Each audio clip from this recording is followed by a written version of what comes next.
سیلاب کی تباہکاریاں جاری ہیں۔ سندھ، بلوچستان، خیبر پختونخوا اور جنوبی پنجاب میں ہر طرف تباہی۔ اب تک جاں بحق افراد کی تعداد 1343 ہو گئی۔ 5,60,779 گھر مکمل تباہ، 6,579 کلومیٹر سڑکوں کو نقصان، 7,51,000 سے زائد مویشی بھی سیلابی ریلوں میں بہہ گئے۔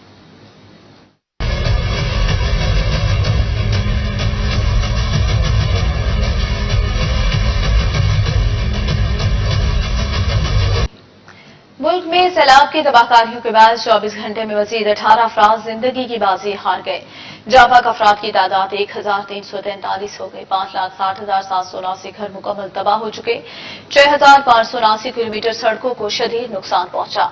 NDMA کی تازہ رپورٹ کے مطابق سیلاب سے گزشتہ 24 گھنٹوں کے دوران ملک بھر میں مزید 18 افراد جان سے ہاتھوں بیٹھے، جس کے بعد جاں بحق ہونے والوں کی مجموعی تعداد 1,343 ہو گئی، جبکہ زخمیوں کی تعداد 12,500 سے تجاوز کر گئی۔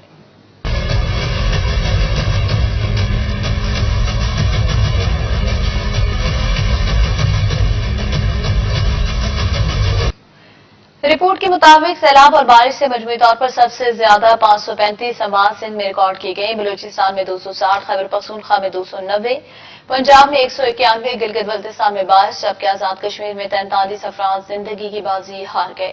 جاں بحق ہونے والوں میں 591 مرد، 259 خواتین اور 474 بچے شامل ہیں۔